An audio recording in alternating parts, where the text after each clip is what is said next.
Welcome to पिंशू kitchen. आज आपण भोकराच्या लोणच्याची recipe बघणार आहोत। व्हिडिओ कुठेही स्किप न करता शेवटपर्यंत बघा। मी भरपूर टिप्स सांगणार आहे आणि 1 ते 1.5 वर्ष आरामात हे लोणचं टिकते।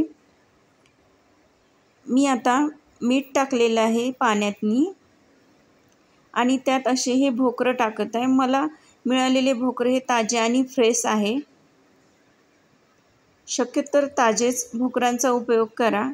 बघा खूप छान भोकर मिळालेले आहे मला।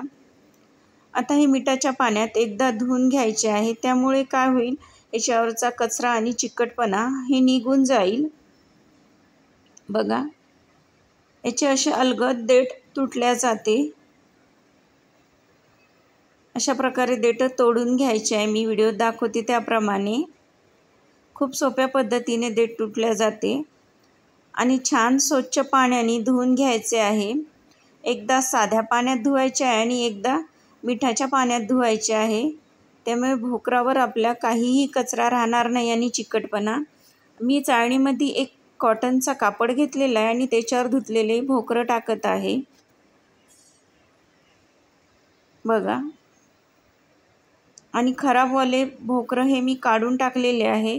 भोकर हे छान मोठाले घ्यायचे आहे निवडून। बघा आता फॅन खाली मी 1 तास वाळून घेत आहे, त्यामुळे पाणी कुठेही राहणार नाही। आता बघा तुम्ही मी बत्त्या दाखवला त्या बत्त्याच्या साहाय्याने सुद्धा फोडू शकता, पण मी हातानेच फोडून दाखवत आहे तुम्हाला, बघू शकता। अलगद अशी हाताने फोडली असतात बी निघते भोकराची। खूप चिकट असते ही बी। खूप कठीण काम असते हे भोकर फोडण्याचं। त्याच्यापेक्षा जास्त कठीण हे चिकट असते ना, त्यामुळे मी एक काटेरी चमचा घेतलेला आहे, ते मिठात डीप करून घेत आहे। बघा असं अलगद फुटत आहे भोकर दाबलं की, आणि तो चमच्याने छान हे बी काढून घ्यायचं आहे।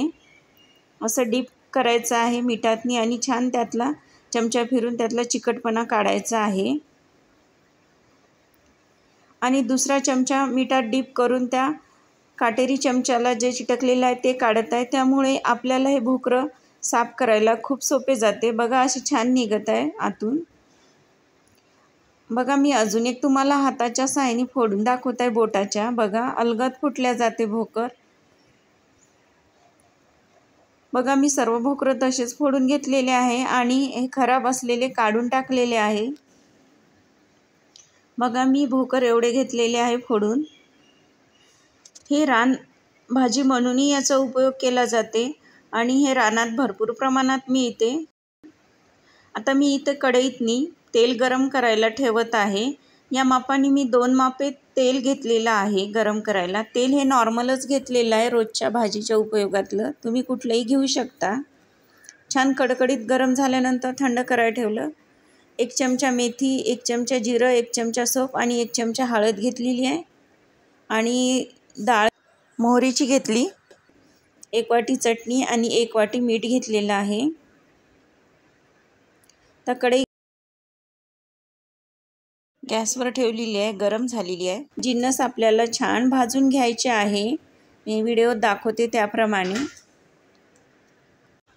मला हे जिन्नस भाजण्यासाठी 4 मिनिट लागलेले आहे। मी गॅसचा पॉवर लोच ठेवला आणि त्याच कढईत मोहरीची डाळसुद्धा परतून घेत आहे, त्यामुळे मोहरीतलं जे ऑइल असेल ते ऑब्झर्व होऊन जाईल आणि डाळ छान भाजल्या गेलेली आहे। आता मी हे जिरा, मेथीदाणे आणि सौंफ हे छान मिक्सरला जाडसर असे फिरून घेतलेली आहे। मी घरी बनवलेलं लाल तिखट टाकलेलं 1 वाटी, 1 चमचा हळद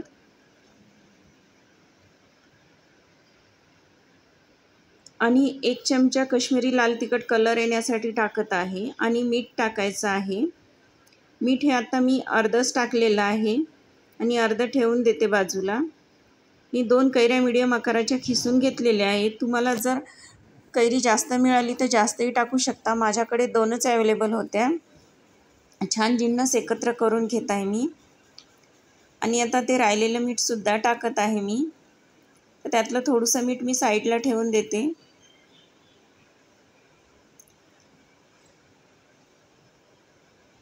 आणि हे गरम करून थंड झालेलं तेल टाकायचं आहे. तेल मी नॉर्मलच घेतलेलं आहे, जे रोजच्या भाजीला वापरतो ते. तुम्ही कुठलंही तेल घेऊ शकता. छान कडकड असं त्याच्यातून अशी वाफ निघेल असं गरम करून थंड करून घ्यायचं आहे आणि छान आता हे एकत्र करून घ्यायचं आहे. भोकराला अशी स्वतःची टेस्ट नसते, त्यामुळे आपल्याला कैरीचा उपयोग करावा लागतो. तर ही कैरी आपण मिक्स करून घेऊया. मीठ हे जास्त टाकल्यामुळे प्रिझर्वेटिव्हचं काम करते आणि 1.5 वर्ष आरामात लोणचं टिकते आपलंवालं. त्यामुळे मी मीठ घेतलेलं आहे. तर हे राहिलेलं मीठ टाकून दिलेलं आहे मी आणि ते भोकरं टाकत आहे. आता भोकरं छान फोडल्या गेलेलं आहे, त्यामुळे आपल्याला मसाला एक भोकरात असा भरायची आवश्यकता नाही, ते आपोआपच भरल्या जाते. बघू शकता तुम्ही, छान मिक्स केलं. भोकराला हे रानभाजीचं खूप महत्त्व आहे आणि आयुर्वेदिकमध्ये त्याचा खूप उपयोग केला जातो. आपले जे हाडाचे जॉईंट असतात त्यांना तेल मिळते या भोकरामुळे आणि खूप औषधी गुणकारक आहे भोकऱ्याचा उपयोग. आता मी काचेची भरणी घेतलेली आहे, छान स्वच्छ धुवून उन्हात वाळून घेतलेली आहे आणि त्यात भरून ठेवायचं आहे. तुम्हाला एक महत्त्वाची टिप सांगते. उन्हाळ्यात जर लोणचं बनवलं तर काही दिवस तुम्ही हे थंड ठिकाणी ठेवा. व्हिडिओ आवडल्यास माझ्या चॅनेलला सबस्क्राईब आणि लाईक करायला विसरू नका आणि तुमच्या मित्रमंडळीसोबत शेअर करा. सबस्क्राईब हे निःशुल्क केल्या जाते. वाव, खूप छान सुगंध येत आहे त्याचा, अप्रतिम. आणि 1 ते 1.5 वर्ष आरामात हे लोणचे टिकते. तुम्हाला ही रेसिपी कशी वाटली मला नक्की सांगा कमेंट करून आणि करायला विसरू नका.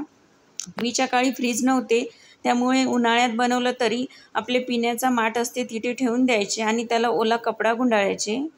धन्यवाद.